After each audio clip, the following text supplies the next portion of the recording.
ஹரியானாவில் காங்கிரஸ் கட்சி ஆட்சியை பிடிக்கும் என கருத்து கணிப்பு வெளியாகியுள்ள நிலையில் ஜம்மு காஷ்மீரில் தொங்கு சட்டமன்றம் உருவாக அதிக வாய்ப்பு உள்ளதாகவும் கணிக்கப்பட்டுள்ளது.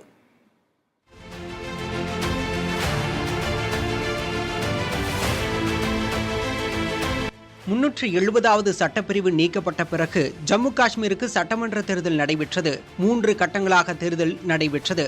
வாக்கு எண்ணிக்கை செவ்வாய்க்கிழமை நடைபெறவுள்ளது. இந்த சூழலில் தேர்தலுக்கு பிந்தைய கருத்து கணிப்பின்படி 90 சட்டமன்ற தொகுதிகளில் காங்கிரஸ் தேசிய மாநாட்டுக் கட்சி கூட்டணி 44 இடங்களை பிடிக்கும் என கணிக்கப்பட்டுள்ளது.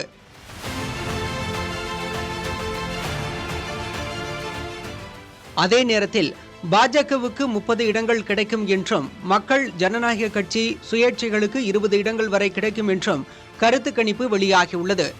5 நியமன உறுப்பினர்கள் உள்ளதால் 48 இடங்கள் பெரும்பான்மைக்கு தேவை. ஆனால் யாருக்கும் பெரும்பான்மை கிடைக்காததால் பிற கட்சிகள் மற்றும் சுயேட்சைகளை தன்வசம் இருக்க காங்கிரஸ் கூட்டணி மற்றும் பாஜக ஆலோசனைகளை தொடங்கியுள்ளன. அதே நேரத்தில் ஹரியானாவில் காங்கிரஸ் கட்சி ஆட்சியை பிடிக்கும் என்று தேர்தலுக்கு பிந்தைய கருத்து கணிப்பு வெளியானது. 90 சட்டமன்ற தொகுதிகளில் 50 இடங்களை காங்கிரஸ் கட்சி கைப்பற்றும் என்றும் பாஜக 30 இடங்கள் வரை வெற்றி பெறும் என்றும் பிற கட்சிகளுக்கு 10 இடங்கள் வரை கிடைக்கலாம் என்றும் கருத்து கணிப்பில் தெரியவந்துள்ளது. பெரும்பான்மை பெற்று ஆட்சியை காங்கிரஸ் பிடிக்கும் என்றாலும் யார் முதலமைச்சர் என்ற போட்டி தொடங்கியுள்ளது. முதலமைச்சர் போட்டியில் மூத்த காங்கிரஸ் தலைவர் பூபிந்தர் சிங் ஹூடா, தீபந்தர் சிங் ஹூடா, குமாரி செல்ஜா ஆகியோரின் பெயர்கள் இடம் பிடித்துள்ளன.